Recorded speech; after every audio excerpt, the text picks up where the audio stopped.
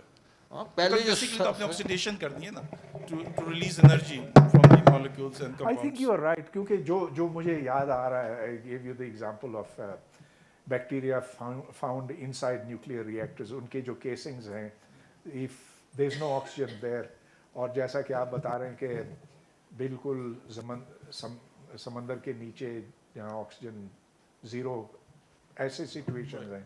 So maybe you're right, I don't know, can't be sure.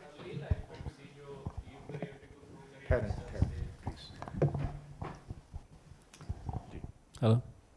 جو early life forms تھی, جو beginning of life ہے, اس میں جو یونی سیلولر آرگینزمس تھے, they were called eukaryotic اور prokaryotic. I don't know which of these was. پہلے آیا, eukaryotes بعد میں آئے. تو جو پہلے والے تھے وہ آکسیجن, وہ ریسپائریٹ نہیں کرتے تھے آکسیجن کو. آئی تھنک وہ آکسیجن کے بغیر ایز O2 وہ اس کے بغیر جیتے تھے. اور جو بعد میں پھر ان کے لیے آکسیجن جو تھی وہ جیسے انہوں نے بتایا وہ ضروری ہو گئی. I also want to see something about another point, the existence of life in outer space other than this, as you pointed out. میرا یہ سوچ ہے کہ ضروری نہیں ہے کہ باہر کی جو لائف ہو, یہاں سے کوئی باہر ہو, وہ DNA based life who. What we mean by a living thing here on earth is that one, it has the ability to reproduce, two, it has the ability to evolve by mutation and crossover. Three, there is something that naturally selects it. It has some environment where it can sustain itself. تو ضروری نہیں ہے کہ وہاں پر جو reproduction ہو رہی ہو یا جو کام یہاں پر ڈی این اے کر رہا ہے وہ کام باہر بھی ڈی این اے ہی کر رہا ہو. کوئی اور لائف فارم بھی ہو سکتی ہے جو یہ ساری پراپرٹیز جس کے اندر ہو, ریپروڈکشن کی ہو, ایولیوشن کی ہو, اور سروائیول آف فٹسٹ کی ہو. تو یہ چیزیں اس میں بھی ہو سکتی ہیں. زمین پر تو دیکھیں نا, the only thing we know about life is what's here on earth. Yes, but it's hard to say whether we don't need to what you're restrict saying is. ہاں ٹھیک ہے. We don't need to restrict ourselves to the definition of life as we know it.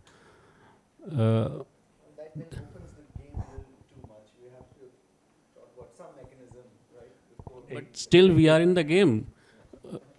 You know, اگر کسی computer کے ساتھ ہمارا مقابلہ ہوتا ہے, maybe there is a robot that has the ability to reproduce and that has the ability to think, but still the game is on. We don't need to think about کہ وہ گوشت سے نہیں بنا ہوا یا اس طرح سے نہیں بنا ہوا جیسے ہم بنے ہوئے, but he has the same properties. No, it does not have this. Robot cannot reproduce itself. Yeah, I know that a robot as we know today are not the same thing, but maybe someday the robots may have these physical traits. Robot as we know it is a program, is a computer program with mechanical components. Yes.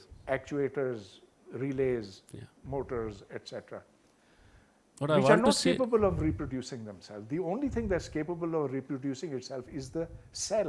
The cell is run by the DNA. The DNA tells it how to perform mitosis, meiosis, وغیرہ. what I want to say is that بہت سارے processes اور structures ایسے ہو سکتے ہیں جیسے D N اے اور cell کا اسٹرکچر ہے. کیا ایسا پاسبل نہیں ہے کہ کوئی اور ایسا اسٹرکچر ہو اور ایسی اسکیم آف تھنگز ہو جس میں کہ ریپروڈکشن ہو سکے اور ایولیوشن ہو سکے؟ Cell is a structure that we know. کوئی میتھمیٹیکل پروف تو ہو نہیں سکتا نا. But آپ کے there, پاس اگر کوئی فزیکل ماڈل ہے تو بتائیے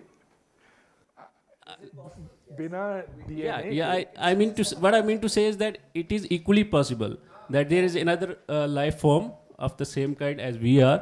آؤٹر اسپیس میں ایسی لائف فارم کی پروبیبلٹی ہے جتنی ہمارے جیسی لائف فارم کی پروبیبلٹی ہے اتنی کسی اور ٹائپ کی لائف فارم کی پروبیبلٹی سیم ہے.